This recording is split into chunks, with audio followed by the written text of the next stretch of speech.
Yeah, these onions are starting to grow. I'm getting some nice green bits off them. I've got 3 kind of medium-sized onions and 6 mushrooms. Just to start things off, a little tiny bit of coconut oil. You can use any oil you like. I like coconut oil. Or no oil at all. You can use a bit of water to start it off if you're trying to cut down on the fat. But you can put carrots in if you want to, but we're having our carrots separate. And you could also boil some potatoes. You could pop them in. But this is, I think I'm just going to do onions and mushrooms. See how we get on with that. I might add something else, maybe a bit of celery or something. Some herbs as we go along, whatever takes me fancy. I'm not one for exact recipes. The world is just a great big...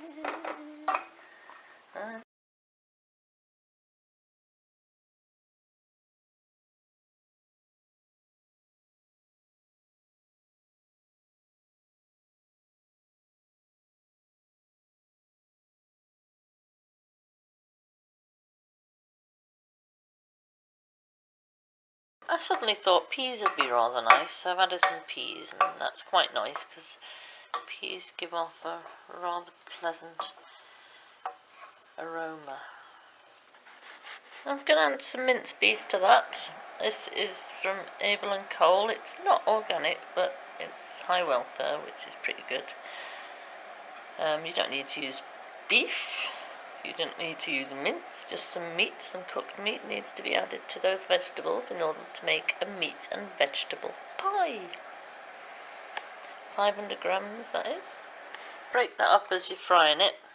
If you're not using mince, if you're using chunks, diced meat, you might want to cook it separately because it might take a bit longer to cook than mince does. 1 pound of flour, that's 16 ounces. If you insist on using fiddly, footly, faffing grams, then you can try and work that out. It's roughly 3.5 ounces equals 100 grams, and this is 16 ounces I'm using. Some plain white flour, but I'm going to do a mix. I'm going to put a bit of wholemeal in. I prefer wholemeal. The family prefer white. So I'm going to do a mix to please us both. ½ pound, that's 8 ounces of fat. I'm using butter. I'd quite like to use coconut oil. I might put a bit of coconut oil in, but it's quite expensive. If it was rich, I'd be putting coconut oil in everything. Got some butter there. You can use margarine if you like that crappy stuff, or lard. Whatever, fat of some sort. Not oil, because oil doesn't have any moisture in it. You'd have to kind of recalculate the oil. It's not quite the same, doesn't work the same. Mince and vegetable mixture doing nicely there. Just giving it a quick stir. The thing about coconut oil is you just can't resist taking a little bit and putting it in your mouth, and it just melts like chocolate and tastes like coconut, but not sweet like chocolate.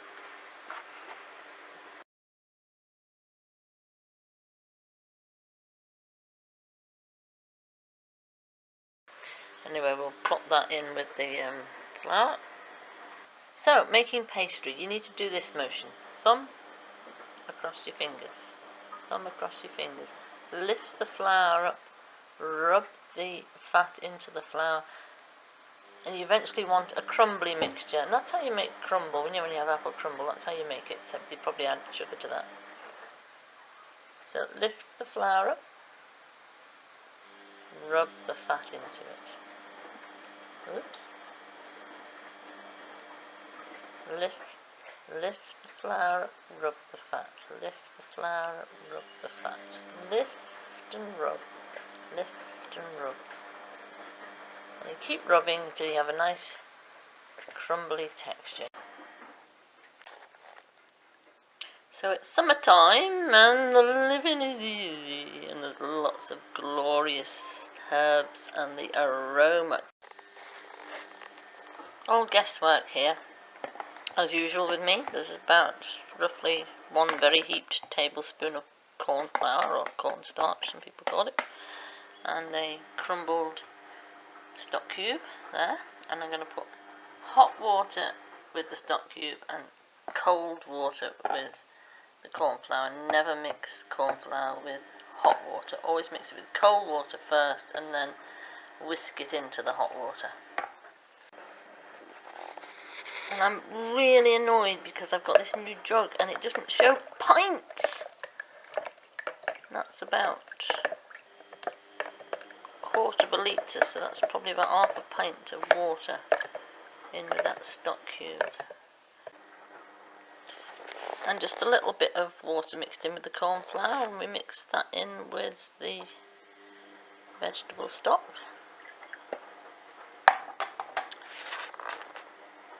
Stir it up, and then we'll pour that straight in the pan.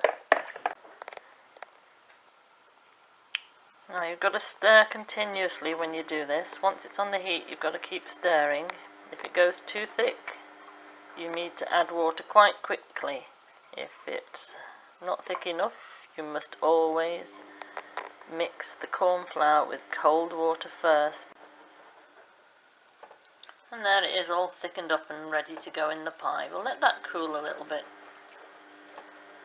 while we're making the pastry. You can put it in hot, but we'll let it cool a bit.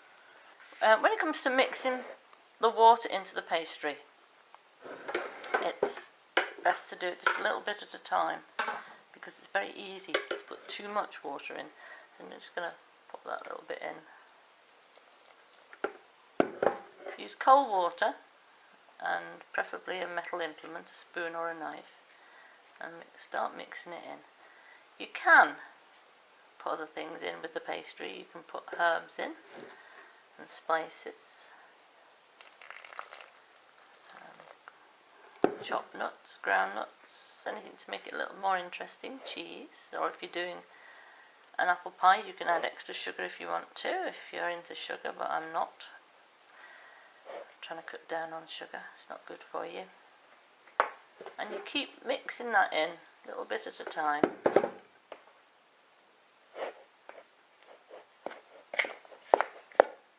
You see it's starting to clump together there, but there's still a lot of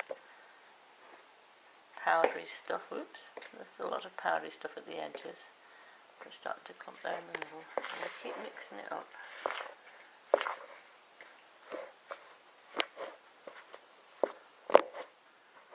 I find it best to keep mixing until most of it is clumped together and there's still a little bit of dry stuff around the edges. That usually gives you just enough water, because if you keep mixing, all that dry stuff will eventually mix in, and then your pastry won't be too soft to work with.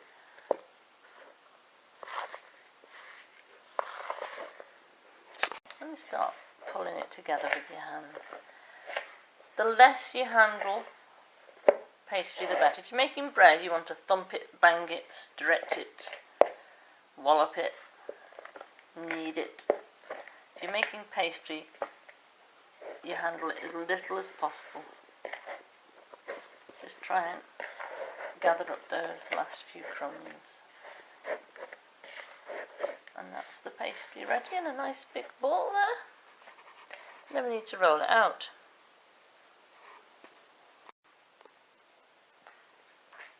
This is my pastry. This is my pie dish. I think I've got rather too much pastry there. I need 2 lots, of course, one for the bottom, one for the top. Normally you'd like do about 2/3 of it for the bottom and about 1/3 for the top. Obviously you need a bigger piece for the bottom, because you need to fit it up the sides as well. But I'm going to cut that in half, I think, at a guess. Yeah, it's about half, and then cut a bit off that put that to one side. Use that for something else. And that should be enough for the top. And actually still looks a bit big, that. Don't know. Just a little bit off that, I think. Pure guesswork. And so I'm gonna, yeah, that's slightly bigger than that one. Maybe take a bit off that. Just getting a feel for it.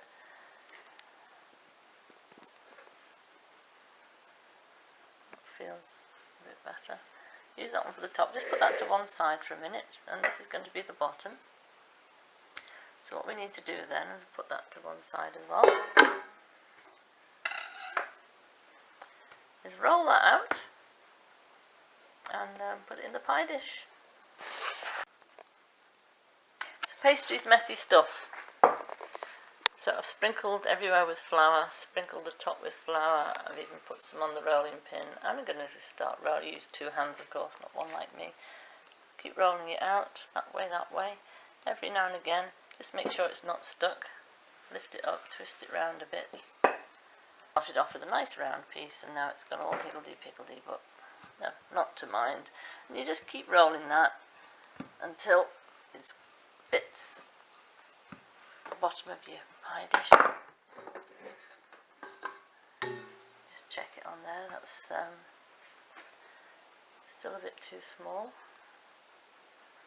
Just draw that out a bit more and then we'll put it in. What we need to do now is pop the rolling pin in the middle somewhere like that. Ease that over the rolling pin. Gently lift it up because this is going to break quite easily if you're not careful. And it says it's broken, it fell off there, but never mind, we'll sort that out. And then let it into the dish. Now you of course will have a whole piece, not half a piece like mine, because you will have done yours more carefully than me. But never stretch your pastry to fit. Always lift it up and gently ease it in to fit. All round. Because you don't want any air behind there if you stretch. So you will have done yours whole, but I'm going to have to just put some water along the edge there. Put my other piece in. And seal it together. It'll be fine as long as you seal that properly with water. Then trim off the edges with a knife and we'll put our filling in.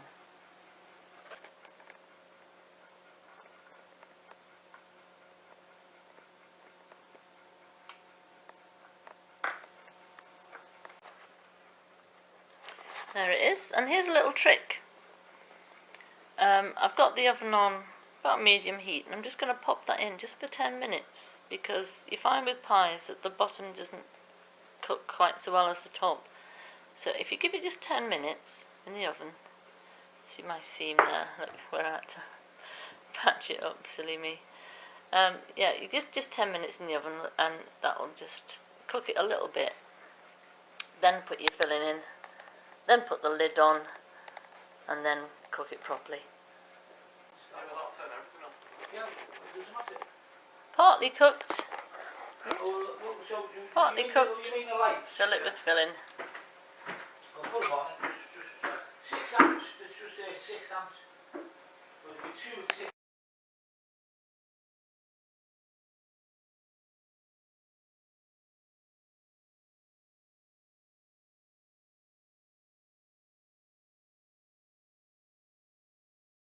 Another floor over what's there.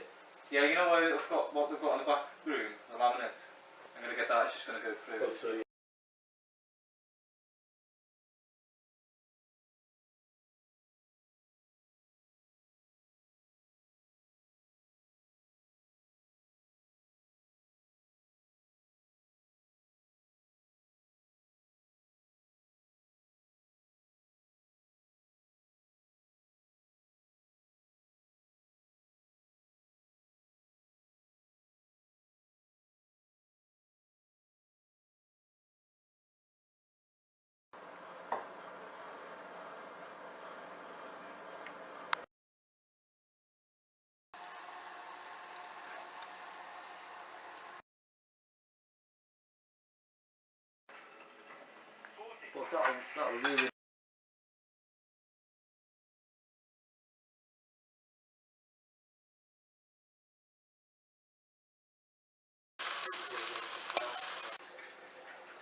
cheese and onion pie. Alright, yeah. Wait for it. Alright, press them together. A little hole in the top.